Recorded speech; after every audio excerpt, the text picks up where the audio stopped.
So in this video, I'm going to be talking about how I play in a worship set with stringed instruments. This is going to be a little bit of a longer video compared to some content I've made before, and my goal is to try and bring together and encompass everything. Just talk about everything I do, everything I'm thinking, I'm playing. And the really cool thing is that whether it's the violin or cello, they have different sounds. They can do different things. And so I'm going to be talking a little bit about each one of those. A lot of this stuff is actually the same. Crosses is applicable for violin and cello. Most of the time when I'm playing an instrument, I do the same regardless of what I'm playing. But there are a few differences because we have the lower octaves and the higher octaves. And so what I'm going to start with any instrument, at least with any stringed instrument I'm playing, I'm going to start with my chord charts and the root notes on those.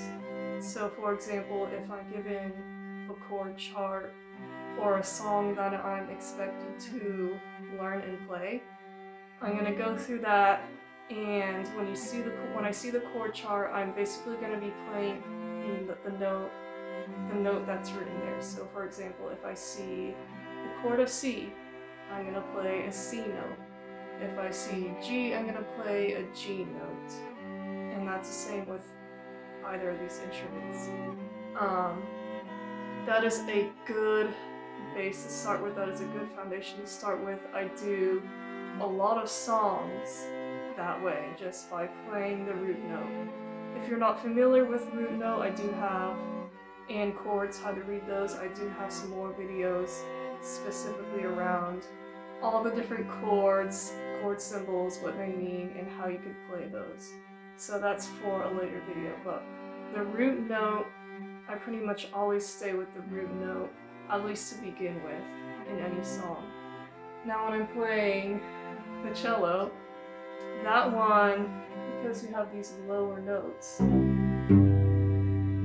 and it also makes for a very good bass instrument. So for example, when I'm playing, I do a lot of prayer house sets, and when I'm playing there, most often we don't have a bass player with us. It's usually just me, the keyboardist, and sometimes a guitarist. And to add a little bit of color to that, the leader oftentimes likes me to play the bass note if there's a distinction. So you'll see I have a video on slash chords that will have the main chord plus an extra bass note. And so when I see a slash chord, I'll play the bass note rather than the root note. So that's only with cello. That's not every time. It depends on the circumstance too. If I'm playing somewhere where I feel like there's not a lot of bass sounds, then I'll go to the bass note. If someone else is covering the bass notes, then I may not do it. Some of this stuff is situational. What sounds good, what instruments you have, and also what the leader, the worship leader or the music director wants you to do, what kind of sound they want to create. Some of them will have, this is a great little segue, by the way. Some leaders or music directors will have a very good idea of what they want. And so they'll be able to tell you, hey, I want you to play the root note, or I want you to play the bass note, or can you play a little bit of a melody here on this section of the song? And then some people, some leaders, some music directors are kind of like, just play whatever you think sounds good, whatever you think is going to be good. And so that's where practice and knowing your specific instrument really helps, because especially there are some leaders or music directors who have no clue on how to use stringed instruments. Some of them are just like, they'll even question it, like, I don't even think this song needs, it's like, they don't even know how to put a stringed instrument into some of the songs they choose. And so in situations like that, it's gonna be very much up to you. So that's where knowing your instrument, the sounds they create, what sounds good is gonna be really helpful. And generally in those situations, I'll just start with the root note, and as I play, if I feel like something different might sound good, then I'll go with that. So again, it helps to communicate with your worship leaders or your music directors and figure out what they want, and also how much liberty, how much freedom you have. Some of them may want you to just stay on one thing, like for example, just play the root notes. Others are going to be like, yeah, just go for it, whatever. And so it's just helpful to communicate and be aware. You're coming here to serve, and so it's not all about how great I can play, how well I can play. I might get all these cool ideas, but our primary goal is to come into unity together, and most importantly, to come into unity with what God is doing in the room in that moment and follow Him. We want to not distract. We want to help the congregation or whoever it is we're leading. We want to help them put their focus on God. And so if we do something that starts to kind of distract or maybe pulls too much attention to ourselves so that people are no longer focused on worship, then there's a problem. We want to avoid that. And when I say focus on ourselves, there are times where the Holy Spirit might call you to do something specific. Like for example, I've had a few moments where we kind of were just, the band kind of died down. There wasn't a lot of singing going on. It was more just like soft instrumental in the background. And there have been specific moments where the Holy Spirit gave me a melody to play.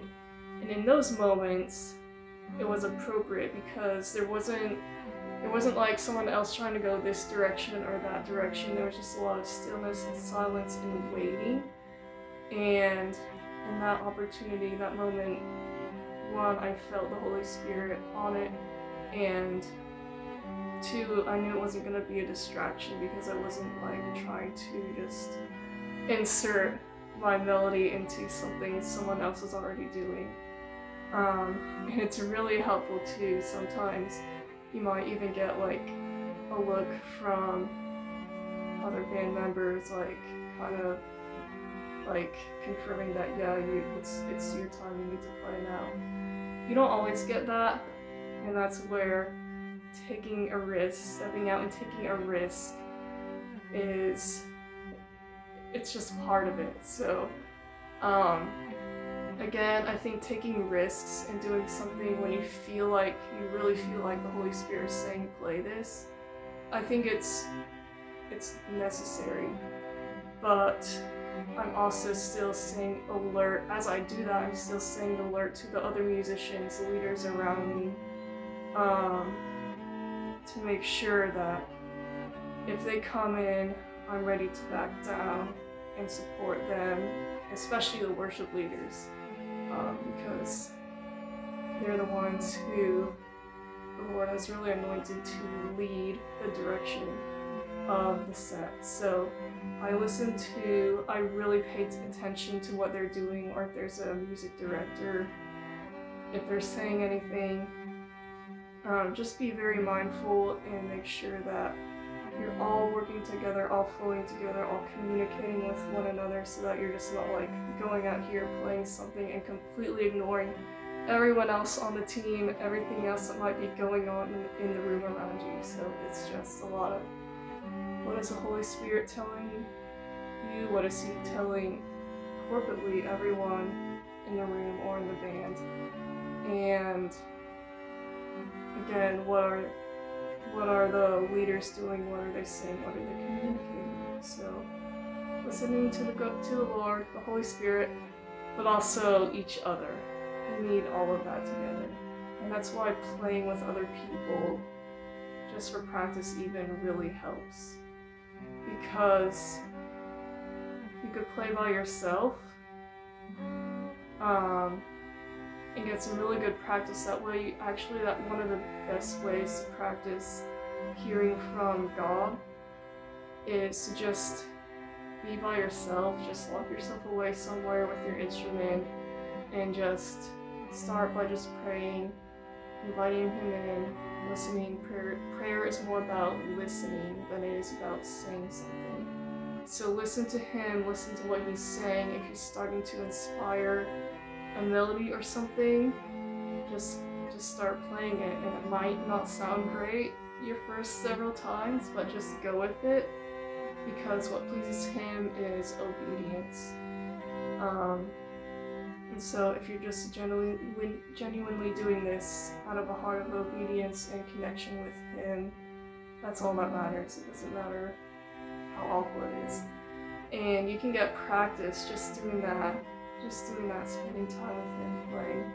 And the more you do that, the better you'll get at hearing him and just playing spontaneously. And then you can practice with friends, and playing spontaneously with friends is great. But also, there's a lot of value in playing to structured music like chord charts or something, playing that together. Which brings me to another point. Spontaneous worship. There are a few things we have to talk about here. So, in spontaneous worship, things that are going to help set you up for success.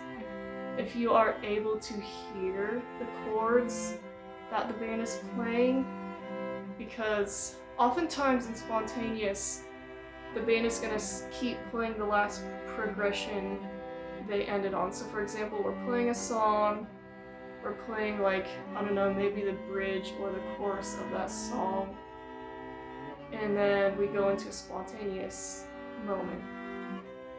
Most likely, the band is going to keep that chord progression that they were playing in that bridge or chorus,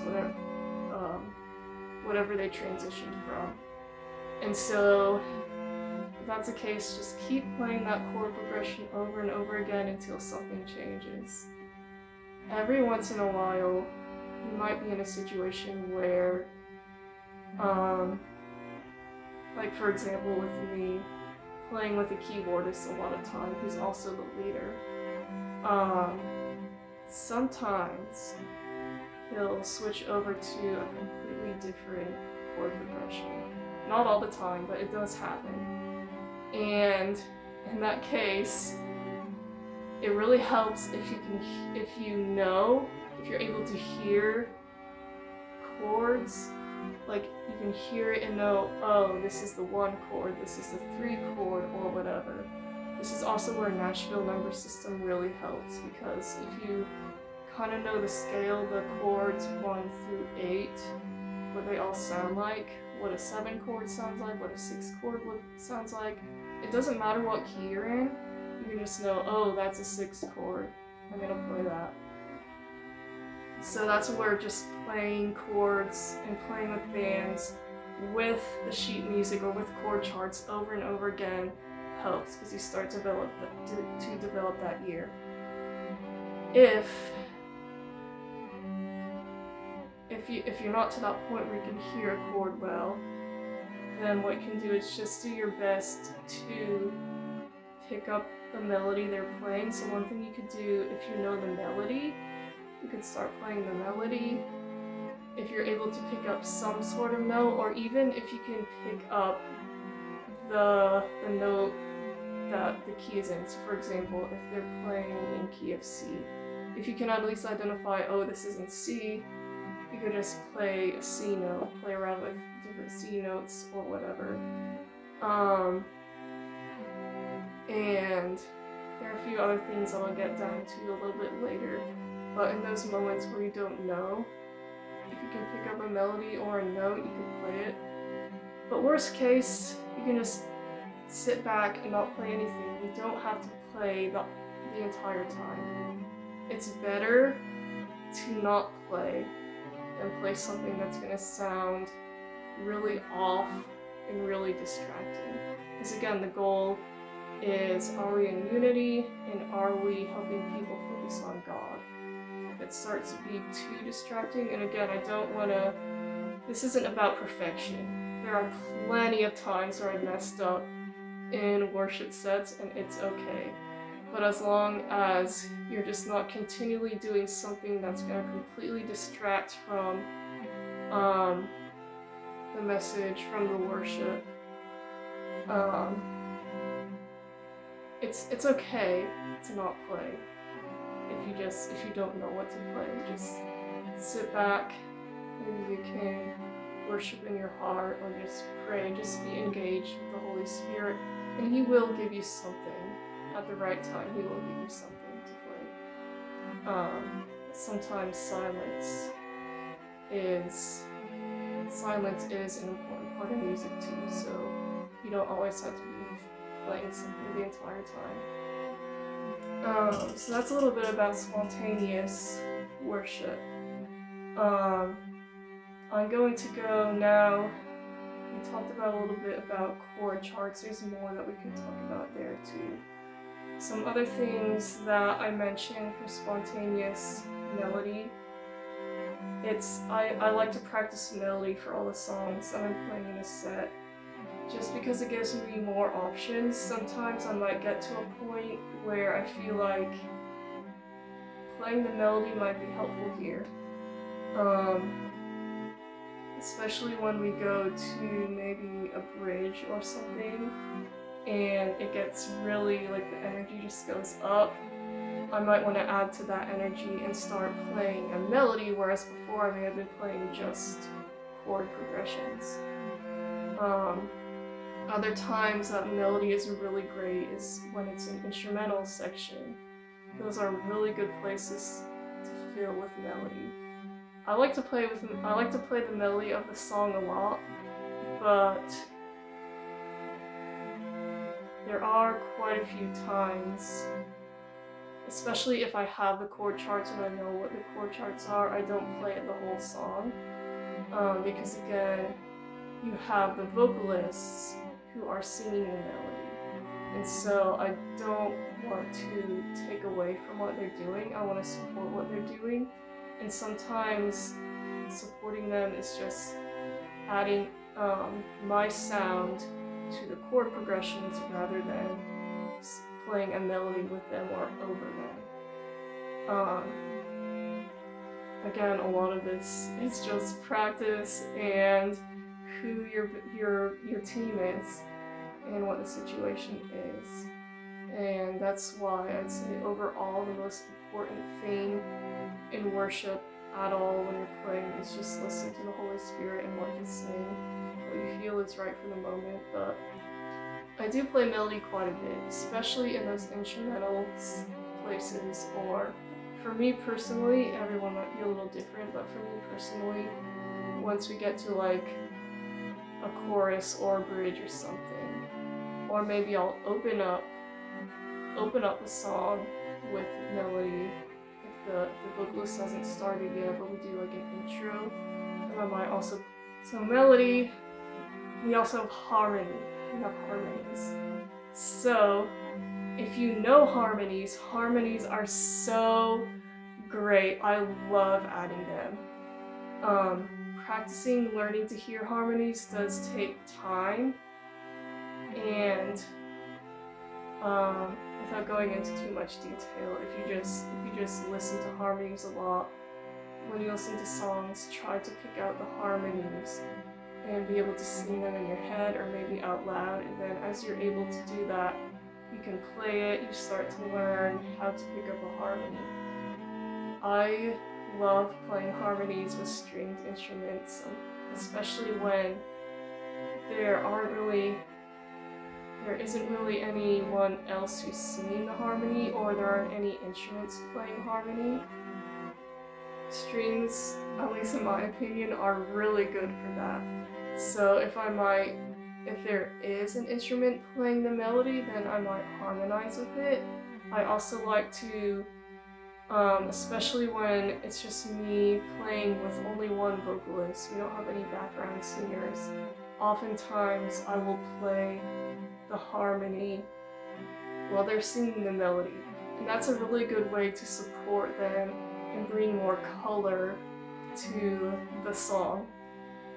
When you're playing with, if you have more than one stringed instrument, harmonies are really good in a case like that. I could maybe be playing melody with a violin and then have someone else playing harmony with the cello, and it sounds really beautiful. It just brings so much more color to the set. So if you know harmonies, those are also something you can incorporate, especially in those moments where maybe you have already the melody is covered well, but there's not a lot of harmony being sung or played. One thing I will say about harmonies though is you don't want to, at least for me, I don't like to, so harmonies, what they do is they really bring a lot to the sound. And so if you're in kind of a low moment, or maybe just starting out with a song, like you've only done the first verse or something, in moments where we really haven't built up much, I generally stay away from harmonies just because it's when you add a harmony, it kind of builds it. So if I keep things low and quiet at the beginning, then when things we get to the bridge and things start to really go up, we have more we can use to create a bigger, fuller sound to help with that. If we go all out with all of our sounds, all our harmonies, everything in the beginning, then we really don't have a place to build. So I usually, unless it's maybe like a strings instrumental or something that's introducing the song and then dying out again as we start the first verse, I normally don't start with harmonies. I save those until we're further along in this song when we have the right moment. So we've been talking about harmonies, and I'm going to take that over to chord charts. So if you're familiar with chords, it's usually going to be three or four notes that make up a chord. I usually play the root note, but there are times maybe I want to bring out something a little different. Just kind of highlight specific notes, because a chord actually has 3 notes in it, and maybe I might want to change things up, change up the sound a little by playing the second note or the third note in the chord, which would be the 3 or the 5 typically. I have more videos that go over the chords and all the notes that make them up, and Nashville number system, so all this stuff will make more sense. If you're familiar with chords, you can watch those videos if you need to. But if I'm playing, again, we'll go back to C because that's one of the simplest chords. If I'm playing a C chord, I might choose to play the 3 or the 5 instead of the root note. So the root note C, I might choose to play,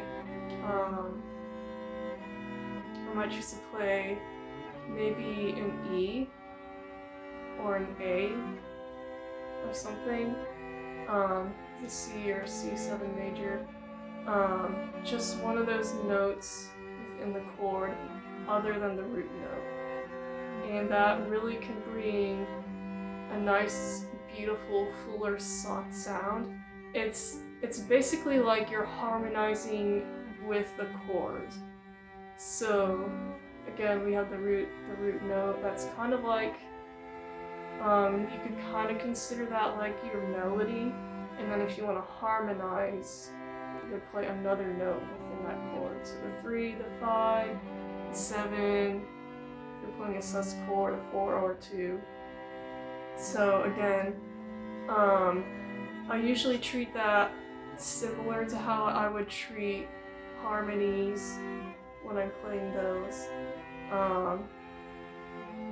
A lot of it just depends on the situation, but I typically like, if I'm going to choose a note that's not the root note, I usually save it for when we're already starting to go somewhere in the song.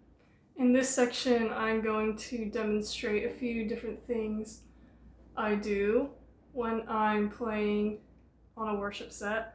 I already talked about the chord charts and the chords, the root notes especially, sticking with those for most of the time, and then of course the melodies, the melody of the song. You could harmonize with the melody. Sometimes you might even hear, as I mentioned a little bit, other melodies. Kind of in those spontaneous moments, you might just hear a melody and catch it and play it. Another quick thing that I didn't point on a whole lot is that you can listen to the other instruments and musicians and pick up what they're playing. If you hear something, you can come into agreement with it and play the same thing they're playing. And if you, as you're playing chord progressions, the same chord progression over and over again, sometimes you might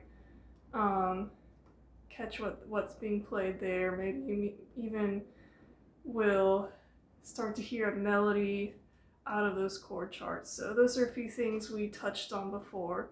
So now I'm going to show you some extra fun stuff that I might throw in depending on the situation. I don't play, this isn't my primary, again, what I said before, what I just talked about before, what we just reviewed, that I primarily stick to those things we talked about, but there are a few different things I like to do as the song calls for it.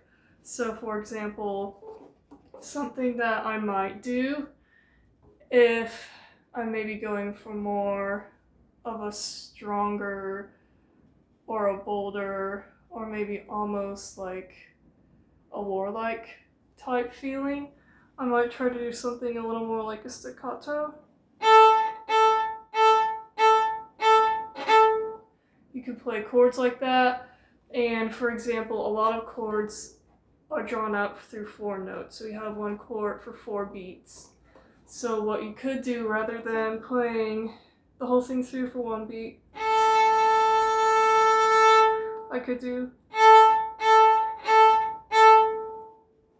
play staccato like that. Another thing that's fun to do is accenting. So I might accent a note I'm playing.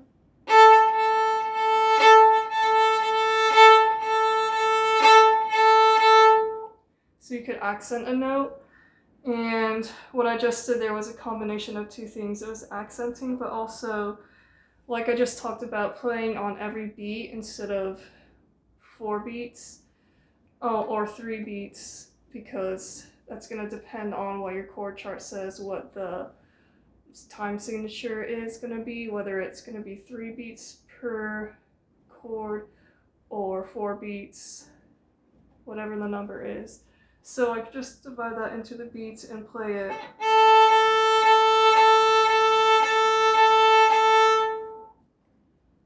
Just straight through like that. Another thing that I like to do is you can play around with how light or heavy your bowing is.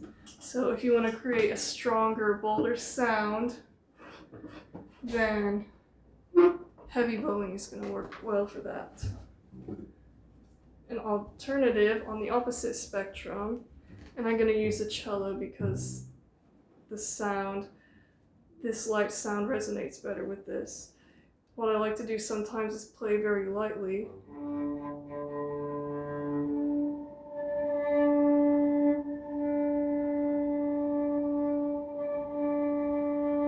And that kind of gives more of a mysterious, airy feel to it, almost like a pad.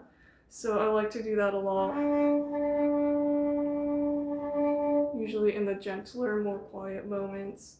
Sometimes I'll just pick the root note of the song. So for example, if we're playing in the key of G, I'll just stick with the G note the whole time. Occasionally I might play chords like this, but most of the time I'm just going to stick with one note, the root note, sometimes another note, and play it through the whole entire time. Then there are arpeggios, so that's one you could do. So for example, we could do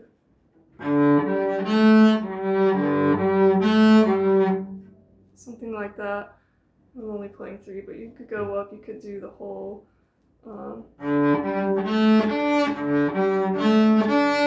something like that. And another thing I like to do when we're building, I especially like this with the violin. Sometimes if the energy is building, if it feels like we're lifting, I might either bring, if I'm playing chord charts or if I'm playing chords, bring those up an octave. Or depending on the song and the melody, sometimes it'll work to just keep going up. So if it were here on A, I was kind of playing something in that range, I might go up.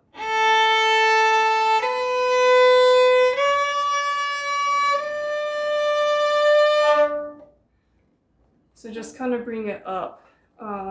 It lifts it a lot. And then of course I could, for example, if I'm playing in this here,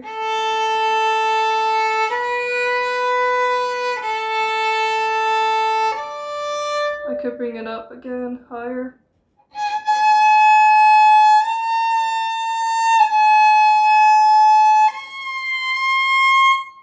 Something like that. So you can bring it up an octave, down an octave again, like I described before. Another thing that is very unique, I don't do it very often, but I played around with it. I wouldn't say I'm an expert at this, but something called chopping. It's more of a cello thing, but basically I'm just doing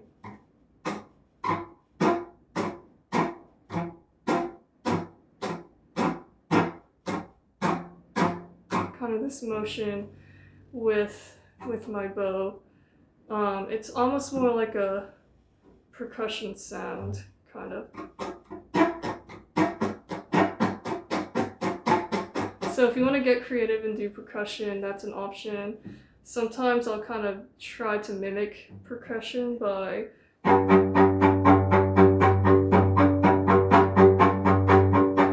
just doing a bunch of staccato or spiccato notes. And then every once in a while, again, very rare, it's really going to be based on whether the situation feels right, I might do double stops. Again,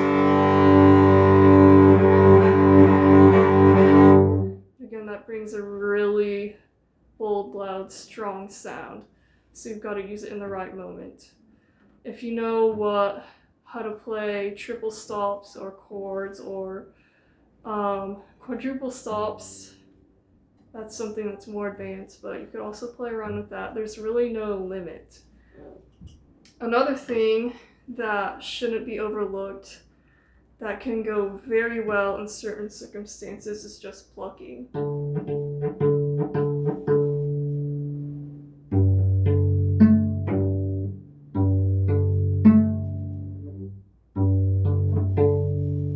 So you can play around with plucking. A lot of times I like to either pluck the melody or the chord progression of whatever I'm doing.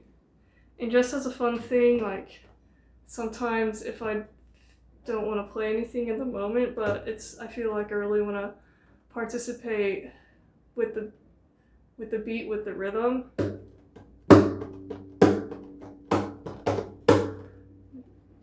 can play around with the cello like that, just use the wood.